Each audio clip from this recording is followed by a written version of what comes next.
Full disclosure, before we begin this review, I saw Hoppers at a movie theater in Wilmington, Delaware. The same one where I saw Nirvana, the band, the show, the movie last month. I know, I'm sorry, it's a problem. I swear to do better and not go to Wilmington, Delaware to see movies anymore. But you guys don't understand, there's a Bob's Furniture in the same shopping center as the theater, and it's really cool on the inside. Okay, I'll save that talk for another day. Hoppers is actually the first Pixar movie in a while that I went into saying, you know what?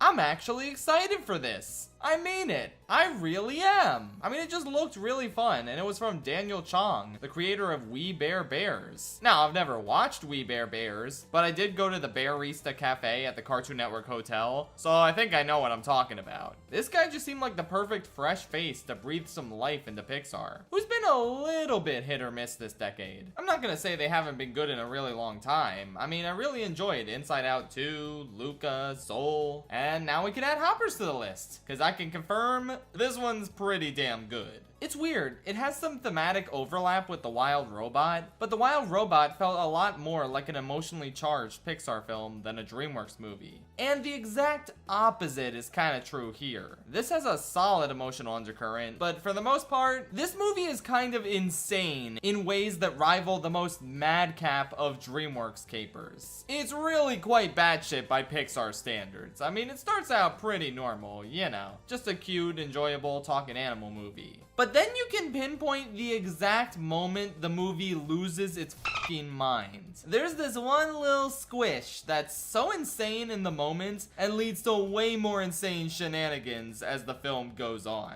Dude, I heard this one kid crying and screaming during the third act because of the slightly creepy imagery. The movies are back.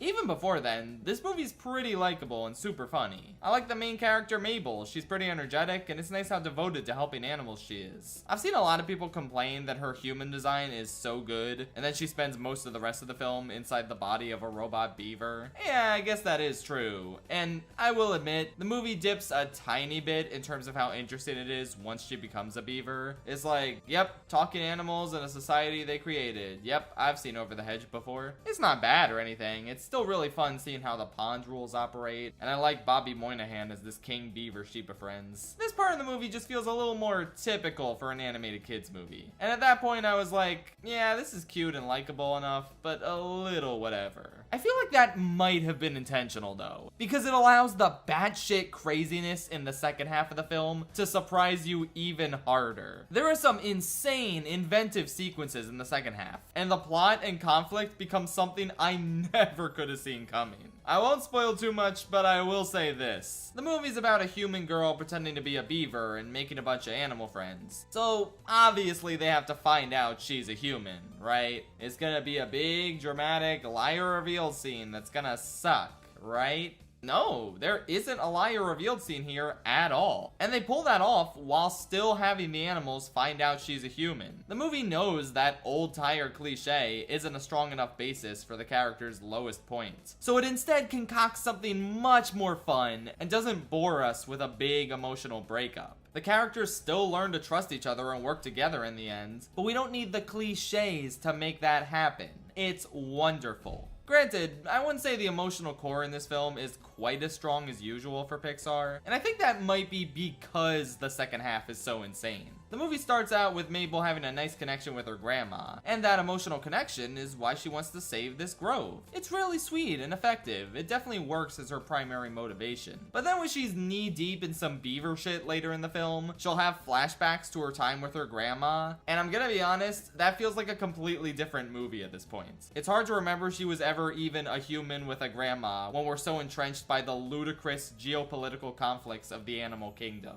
But despite some tonal issues, as well as a middle chunk that isn't quite as engaging as the beginning and the second half, this kinda rules. It's some of the most fun I've had with a Pixar film in quite some time, and I would love to see Daniel Chong helm more films for the studio. I mean, apparently he's been a member of the Pixar senior creative team for a couple years now, on top of being a storyboard artist for Cars 2 and Inside Out. Wait, he was an additional storyboard artist for Freebirds? Daniel, I knew I liked it, dude. Come here. I'm giving Freebirds a 10 out of 10. I watch it every Thanksgiving. This is not a bit. I actually do because it's very epic and based. Oh yeah, and Hoppers gets an 8 out of 10 or whatever. This is the kind of new and inventive shit I would love to see from Pixar originals moving forward. You know, provided they're still making them in between Toy Story 5 and Coco 2 and Incredibles 3.